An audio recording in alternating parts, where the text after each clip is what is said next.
Hello viewers, Paschimbanga রাজ্য সরকারি কর্মচারীদের ডিএ নিয়ে খুবই গুরুত্বপূর্ণ একটি আপডেট উঠে এসেছে। আপনি যদি পশ্চিমবঙ্গের একজন রাজ্য সরকারি কর্মচারী হয়ে থাকেন, কেন্দ্রীয় সরকারি কর্মচারী হয়ে থাকেন, ভিডিওটি আপনার জন্য হতে চলেছে খুবই ইনফরমেটিভ। ভিডিওটি মাঝে থেকে কোথাও এক সেকেন্ডও স্কিপ করবেন না, প্রথম থেকে শেষ পর্যন্ত অবশ্যই দেখবেন। চ্যানেলে প্রথমবার হয়ে থাকলে অবশ্যই চ্যানেলটিকে সাবস্ক্রাইব করে নোটিফিকেশন বেলটি অন করে রাখুন এরকম লেটেস্ট ডিএ সংক্রান্ত খবর সবার আগে পাওয়ার জন্য। আর অলরেডি যারা চ্যানেলটিকে সাবস্ক্রাইব করে রেখেছেন তাদেরকে জানাই অসংখ্য ধন্যবাদ। তো বন্ধুরা, পশ্চিমবঙ্গ রাজ্য সরকারি এবং কেন্দ্র সরকারি কর্মচারীদের জন্য বকেয়া ডিএ নিয়ে কি আপডেট উঠে এসেছে চলুন এক নজরে দেখে নেওয়া যাক।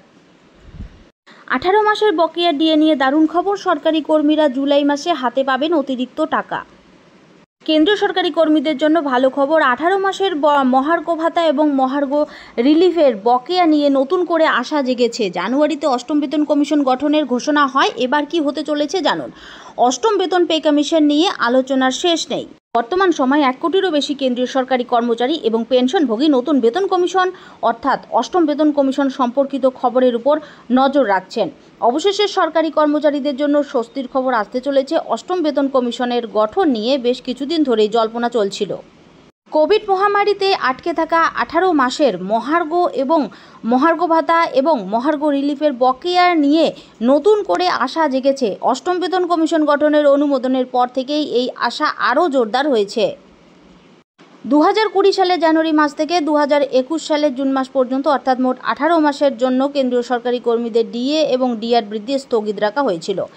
এর মূল কারণ ছিল কোভিড-19 মহামারী, যার ফলে দেশের অর্থনীতিতে বিপুল চাপ সৃষ্টি হয় এবং আর্থিক সংকট সামাল দেওয়ার জন্য সরকার সে সময় ডিএর 3টি কিস্তি স্থগিত রাখার সিদ্ধান্ত নেয়। যদিও 2021 সালের জুলাই মাস থেকে আবার ডিএ বৃদ্ধি চালু হয়েছে, কিন্তু ওই 18 মাসের বকেয়া এখনও পর্যন্ত কর্মীদের দেওয়া হয়নি। অষ্টম বেতন কমিশন কি নতুন পথ দেখাবে? কেন্দ্রীয় সরকার ইতিমধ্যেই অষ্টম বেতন কমিশন গঠনের অনুমোদন দিয়েছে, যা 2026 সালের 1 জানুয়ারি থেকে কার্যকর হওয়ার কথা। এর ফলে সরকারি কর্মীদের বেতন, ভাতা এবং পেনশন কাঠামোতে বড় ধরনের পরিবর্তন আসতে চলেছে। কর্মী ইউনিয়নগুলির আশা করছে যে অষ্টম বেতন কমিশনের সুপারিশের মাধ্যমে তাদের দীর্ঘদিনের বকেয়া ডিএর দাবি পূরণ হতে পারে।